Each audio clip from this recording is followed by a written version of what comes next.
നമസ്കാരം പ്രിയപ്പെട്ടവരെ. ഇന്നിപ്പോൾ ഇൻഫർമേറ്റീവ് വീഡിയോസ് ഒന്നുമല്ല കേട്ടോ, ഒരു കാര്യം പറയാൻ വേണ്ടിയിട്ടാണ്. അതായത് ഫേസ്ബുക്കിൽ തെറി പറയുന്ന ഷണ്ടന്മാരോട് പറയാനുള്ള ഒരു കാര്യം. ഞാനിവിടെ ചെയ്യുന്നത് ഇൻഫർമേറ്റീവ് വീഡിയോസാണ്. അറിയാലോ, കേന്ദ്ര സംസ്ഥാന പദ്ധതികളുടെ അത് ഓരോന്നും അതിൻ്റെ വിവരങ്ങൾ കൃത്യമായി പഠിച്ച് മനസ്സിലാക്കി ഏത് സൈറ്റാണ് എങ്ങനെയാണ് ഫോണിലൂടെ ചെയ്യേണ്ടത് എന്ന് കാണിക്കുന്ന വീഡിയോസാണ് ഞാൻ ചെയ്യാറുള്ളത്.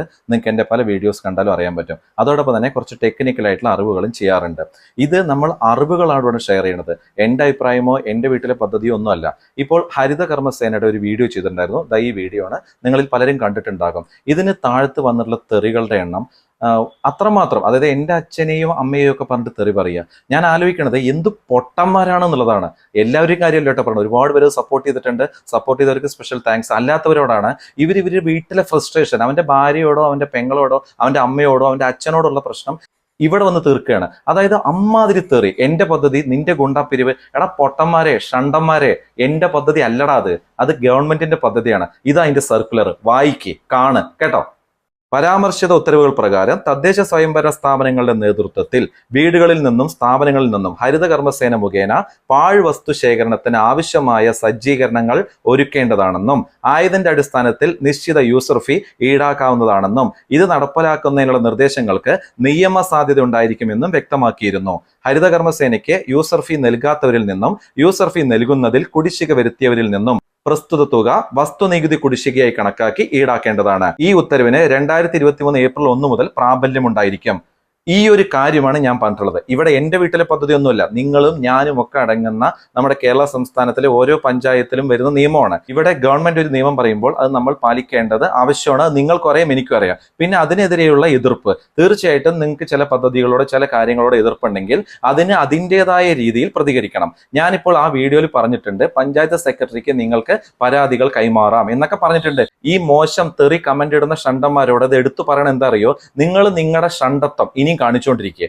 കാരണം ഞാൻ പലവരുടെയും വീഡിയോസിലും കണ്ടിട്ട് ഇങ്ങനെ എന്ത് ചെയ്താലും ഈ സ്ത്രീകളുടെ വീഡിയോയിൽ പോയിട്ട് തള്ളെ മുതുക്കി എന്നൊക്കെ പറയുക. എടാ, ഇങ്ങനെയൊക്കെ ചെയ്യണത് ആണത്തോണെന്ന് കരുതുന്നുണ്ടോ? അതുപോലെ നിനക്കൊന്നും വേറെ പണിയില്ലടാ. എടാ, ഇന്നത്തെ കാലത്ത് ഈ കണ്ടന്റ് ക്രിയേഷൻ എന്ന് പറയുന്നത് ഒരു പണി തന്നെടാ, ഒരു ജോലി തന്നെടാ. ഞാനിവിടെ ജോലിയായിട്ട് തന്നെടാ ചെയ്യുന്നത്. മനസ്സിലായോ? ഞാനിവിടെ ഒരു കാര്യങ്ങളും ഇല്ലാത്തത് ഇന്നേ വരെ ഒരു വീഡിയോയിലും ഞാൻ പറഞ്ഞിട്ടില്ല. കൃത്യമായിട്ട് ഒരു പദ്ധതി പഠിച്ച് അത് ഇൻഫർമേഷൻ ജനങ്ങളിലേക്ക് എത്തിക്കുകയാണ്. ഇത് എനിക്ക് അനുകൂലമാണോ എനിക്ക് പ്രതികൂലമാണോ എന്നുള്ളത് നോക്കേണ്ടതില്ല. ഇപ്പൊ ഈ ഞാൻ പറഞ്ഞിട്ടുള്ളത് ഇവിടെ നിങ്ങൾ കൊടുത്തിട്ടില്ലെങ്കിൽ ഇന്ന കാര്യങ്ങൾ ഉണ്ടാകും. ഇങ്ങനെ ഒരു ഇൻഫർമേഷൻ ആണ്. കാരണം പലർക്കും ഇതിനെപ്പറ്റി അറിയണമെന്നില്ല. അത്രയും ഞാനിവിടെ പറഞ്ഞിട്ടുള്ളൂ. അത് എൻ്റെ ഇപ്പോഴത്തെയും ഈ വീഡിയോയും ഇതിന് മുന്നത്തെ വീഡിയോസ് എല്ലാം നോക്കിയാലും നിങ്ങൾക്ക് മനസ്സിലാക്കാൻ പറ്റും. ഒരുപാട് നല്ല സുഹൃത്തുക്കൾ എന്നെ സഹായിക്കുന്നുണ്ട്. ഒരുപാട് നല്ല സുഹൃത്തുക്കൾ ഇത് ഷെയർ ചെയ്യുന്നുണ്ട്. നിങ്ങൾക്കറിയോ, ഞാൻ ഒരൊറ്റ വീഡിയോയിൽ ഞാൻ എന്നെ ഫോളോ ചെയ്യാൻ, സബ്സ്ക്രൈബ് ചെയ്യാൻ ഒന്നും ഞാൻ പറയാറില്ല. എന്നിട്ടും ഒരുപാട് പേര് എന്നെ ഫോളോ ചെയ്യുന്നുണ്ട്, സപ്പോർട്ട് ചെയ്യുന്നുണ്ട്. ഒരുപാട് നല്ല കമന്റുകൾ സപ്പോർട്ട് ചെയ്യുന്നുണ്ട്. അവർക്കൊക്കെ സ്പെഷ്യൽ താങ്ക്സ്. ഈ പൊട്ടന്മാരോട് ഞാൻ പറയാനുള്ളത് പറയുവാണല്ലോ. ഇവനെ പോലെ, അതായത് ഇവൻ ഫേക്ക് ഐഡിയും വെച്ചിട്ട് അച്ഛന് തെറി പറയുക, അമ്മയ്ക്ക് തെറി പറയുക, എന്നിട്ട് ഇവൻ എന്തോ ആയി എന്നൊക്കെയാണ് ഇവന്റെ വിചാരം. ഇപ്പൊ എന്റെ ചാനലിന്റെ എൻ്റെ വീഡിയോന്റെ കാര്യം മാത്രമല്ല കേട്ടോ, മോഹൻലാലിനും മമ്മൂട്ടിക്കും നരേന്ദ്രമോദിക്കും പിണറായി വിജയനും ഏതൊരു കണ്ടന്റ് ക്രിയേറ്റർക്കും വീഡിയോനും ഈ മലയാളീസിന്റെ ഇങ്ങനെ ഷണ്ടത്തരമുള്ള ആൾക്കാരുടെ കമന്റുകൾ ചെല്ലാറുണ്ട്. ഇവിടെ അതിനൊന്ന് പ്രതികരിക്കണം എന്നിട്ട് പറഞ്ഞാണ്. ഇതിന്റെ താഴെയും വന്നിട്ട് ആ ഷണ്ടത്തരമുള്ളവർ തെറി പറയും. അതൊന്നും വിഷയമല്ല. നിന്റെയൊക്കെ തെറിവിളിയൊന്നും ഒരു വിഷയമല്ല. ഇവിടെ ഒരു ചലനം പോലും ഈ ലോകത്ത് ഉണ്ടാക്കുന്നില്ല. ആദ്യം മനസ്സിലാക്കുക. നിനക്ക് പ്രതികരിക്കണമെങ്കിൽ പഞ്ചായത്തിന്റെ ഈ വിഷയത്തിലാണെങ്കിൽ പഞ്ചായത്ത് സെക്രട്ടറിയോട് പോയി പ്രതികരിക്കുക. മനസ്സിലായോ? നിനക്ക് ഗവൺമെന്റിനെതിരെ പ്രതികരിക്കണമെങ്കിൽ അത് സെൻട്രൽ ഗവൺമെന്റ് ആണെങ്കിൽ അവിടെ പോയി പ്രതികരിക്കുക. ഈ ചിലർ ഈ പോസ്റ്റിന് താഴെ വന്നിട്ട് 15 ലക്ഷം കിട്ടിയില്ല പറയും. പൊട്ടന്മാര്. എന്ത് 15 ലക്ഷം? ഈ 15 ലക്ഷം രൂപ ചോദിക്കേണ്ട ചാനലാണോ ഇത്? ഇതൊരു രാഷ്ട്രീയ പാർട്ടിയുടെ, BJPയുടെ, കമ്മ്യൂണിസ്റ്റിന്റെയോ കോൺഗ്രസിന്റെയോ ഒരു ചാനലല്ല ഇത്. ഇതൊരു ഇൻഫർമേറ്റീവ് വീഡിയോ ചെയ്യണോ. അത് നമ്മൾ ചെയ്തു വരുമ്പോൾ ആൾക്കാർ പലരും എന്നോട് സംശയങ്ങൾ ചോദിക്കണോ. അതിന്റെ സംശയങ്ങൾ ഞാൻ തീർത്തു കൊടുക്കാറുണ്ട്. മെയിൽ വഴിയും വാട്സപ്പ് വഴിയും ഒക്കെ ഞാൻ തീർത്തു കൊടുക്കാറുണ്ട്. ഇത് എന്റെ ജോലി, 100% ജോലിയായിട്ട് തന്നെയാണ് ഞാൻ ചെയ്യുന്നത്. അതിൽ കറക്റ്റായിട്ട് തന്നെയാണ് ഒരു ദിവസം 2-3 വീഡിയോ ഇൻസ്റ്റാ, ഫേസ്ബുക്ക്, യൂട്യൂബിലൊക്കെ ഇടുന്നത്. അപ്പോൾ ഇവന്മാരുടെ തെറി വിളിക്കുമ്പോൾ അതിന് ഇങ്ങനെയെങ്കിലും ഒന്ന് പ്രതികരിക്കണ്ടേ? എടാ ഷണ്ടന്മാരെ, നിങ്ങൾ നിങ്ങളുടെ ജോലി ചെയ്തുകൊണ്ടേയിരിക്കാം. നിങ്ങൾ കമന്റ് ഇടുക, എന്ത് വേണേൽ ചെയ്യും. പക്ഷെ ഒരു കാര്യം മനസ്സിലാക്കുക, എവിടെയാണ് എന്താണ് പ്രതികരിക്കേണ്ടതെന്ന് മനസ്സിലാക്കിയിട്ട് ചെയ്യുക. അത്രയാണ് ഇവിടെ പറയാനുള്ളത്. അതൊരു വീഡിയോ ആയിട്ട് ചെയ്തതാണ്. ദയവായിട്ട് മറ്റുള്ളവർക്ക് കണ്ടിട്ട് എന്തെങ്കിലും വിഷമം തോന്നിയെങ്കിൽ സോറി. കാരണം അത്രമാത്രം തെറി ഞാൻ ഈ ഒരു പദ്ധതി കൊണ്ട് കേട്ടു. ഈ ഹരിത കർമ്മസേനയുടെ എടോ, ഇതൊരു പദ്ധതി ഒന്ന് ജനങ്ങൾക്കൊന്ന് പറഞ്ഞാണ്. ഞാൻ അതിൽ പൈസ കൊടുക്കാൻ പറഞ്ഞിട്ടില്ല. നീ ഇത് ചെയ്തേ പറ്റുള്ളൂ ഞാൻ പറഞ്ഞിട്ടില്ല. എടാ, നിങ്ങൾക്കൊക്കെ ചെയ്യാം ഇങ്ങനെ ഒരു ഇൻഫർമേഷൻ. കാരണം സത്യത്തിൽ എനിക്കും അറിയില്ലായിരുന്നു. കാരണം ഞാനും എൻ്റെ വീട്ടിൽ വന്നപ്പോൾ ഞാൻ അവരോട് ഇവിടെ വേസ്റ്റ് ഒന്നും ഇല്ല എന്ന് പറഞ്ഞിട്ട് നിലവിളിച്ചിട്ടുണ്ട്. പിന്നെയാണ് ഇതിനെപ്പറ്റി നോക്കിയ സമയത്ത് ഇത് സർക്കുലർ ഉണ്ട്. ഇവർ ഗവൺമെന്റിന്റെ നിയമസാധ്യതയോടെ വർക്ക് ചെയ്യുന്നവരാണ്. അവർ വന്നാൽ നമ്മൾ സപ്പോർട്ട് ചെയ്യണം. അത് സപ്പോർട്ട് ചെയ്യണോ വേണ്ടെന്നുള്ളതെല്ലാം നിങ്ങളുടെ ഇഷ്ടം. നിങ്ങളുടെ വീട്ടിൽ പ്ലാസ്റ്റിക് ഇല്ലെങ്കിൽ അത് നിങ്ങൾക്ക് സെക്രട്ടറിയോട് പോയിട്ട് പറയാനുള്ള അനുവാദമുണ്ട്. അതുപോലെ തന്നെ ആ വീഡിയോയിൽ പറഞ്ഞൊരു മിസ്റ്റേക്ക് ഉണ്ടായിരുന്നു, BPL വിഭാഗങ്ങളെ മുഴുവൻ ഒഴിവാക്കി എന്നുള്ളത്.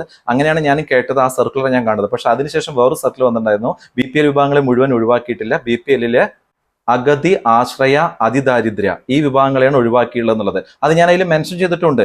എന്നിട്ട് ഇവന്മാര് വന്നിട്ട് നമ്മളെ തെറി അറിയുമ്പോൾ എത്രയെന്ന് വെച്ചാൽ നമ്മൾക്ക് എടാ നീയൊക്കെ ചെയ്യുന്ന പോലെ നിന്റെ പോലെ തന്നെ ആത്മാഭിമാനമുള്ള ഒരു വ്യക്തി തന്നെടാ ഞാനും.